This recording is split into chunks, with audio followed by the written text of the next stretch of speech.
Hoje quero continuar falando sobre a visão apostólica, parte 2. A necessidade que nós temos de entender a visão apostólica. A igreja precisa ser despertada, assim como ela foi despertada por uma visão profética nos últimos anos. E passou a ministrar profeticamente, dar palavras, fazer muitas coisas. Nós precisamos ser despertados como igreja para uma visão apostólica. E eu quero trazer hoje uma estrutura de falar um pouco sobre reino, evangelho e igreja, uma ordem precisa que traz para nós clareza de por onde começar. Geralmente tentamos entender o evangelho depois de entender a igreja. Partimos de uma localidade, de conviver com os irmãos, de ver como as coisas funcionam naquela localidade, naquela congregação.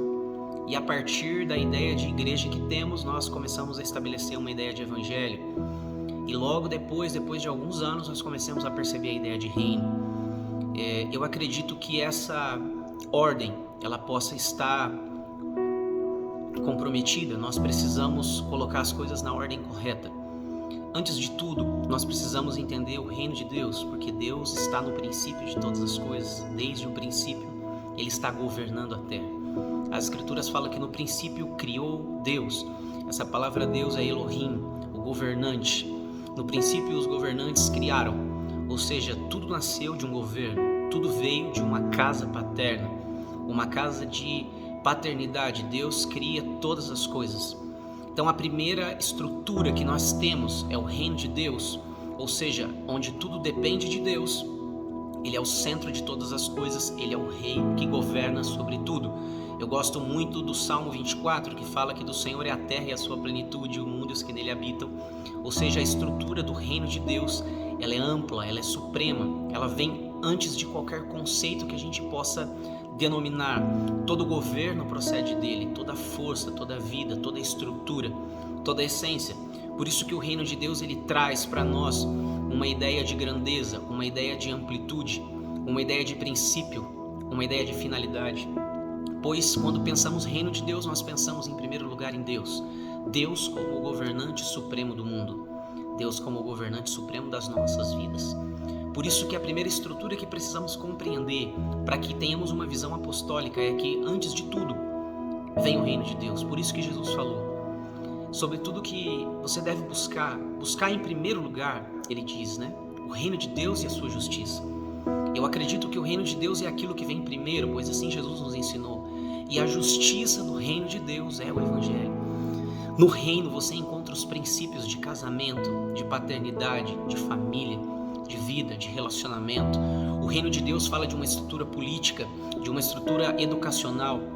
O reino de Deus fala de uma estrutura financeira. O reino de Deus, ele está amparando todas as coisas de uma sociedade.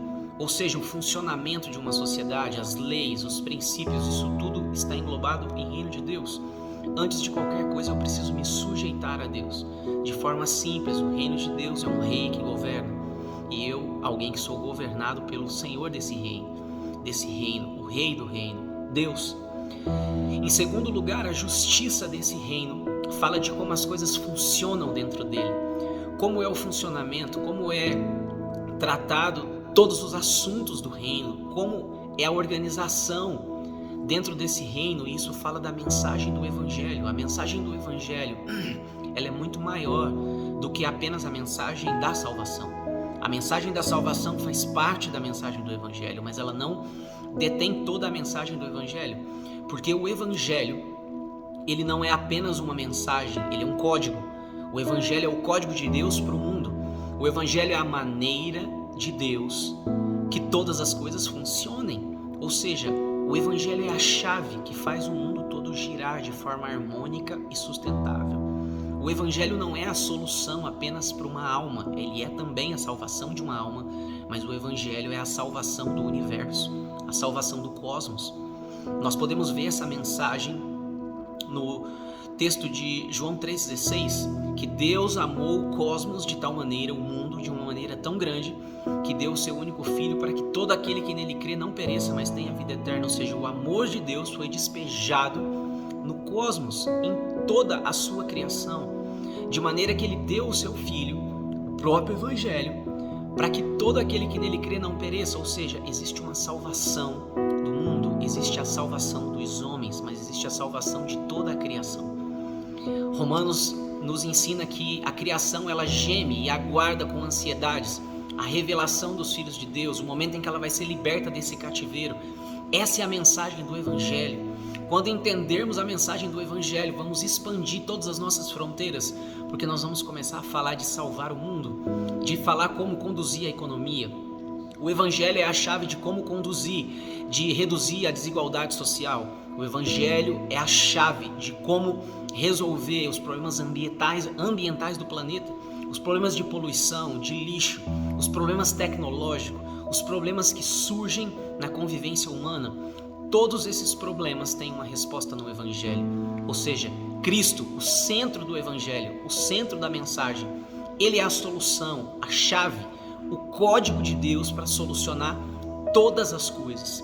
E para que a igreja atinja uma missão, uma visão apostólica, ela precisa antes de tudo se voltar ao reino de Deus, para que ela possa entender como funcionam as coisas dentro do reino de Deus, ou seja, como o Evangelho será pregado em testemunho a todas as nações.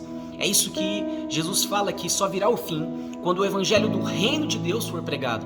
Ou seja, qual é o Evangelho que nós vamos pregar? O Evangelho do reino de Deus, o Evangelho que fala de um rei, o Evangelho que fala de um reino, o Evangelho que fala de um princípio, o Evangelho que fala de uma solução para todas as coisas sobre essa terra. Existe uma solução para a política no Evangelho, existe uma solução para as finanças no Evangelho, para o sistema financeiro. Todos nós sabemos que os sistemas que governam o mundo são muito frágeis, são muito sensíveis. Qualquer coisa faz com que ele entre em colapso, porque ele não tem uma base fundamentada no reino de Deus. Mas nós precisamos entender que Deus quer revelar os seus segredos aos seus servos, aos seus amigos, aos profetas.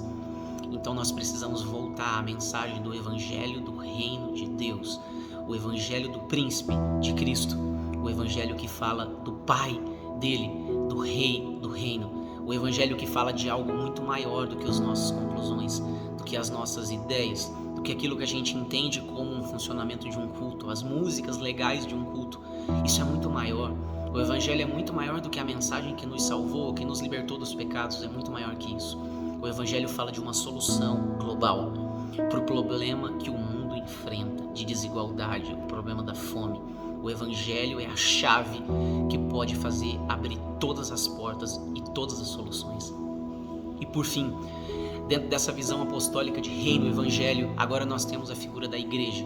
A igreja é o conglomerado, é a união de todos aqueles que estão unidos a Cristo, todos aqueles que se submetem a Cristo como seu Senhor e têm Deus como seu governante.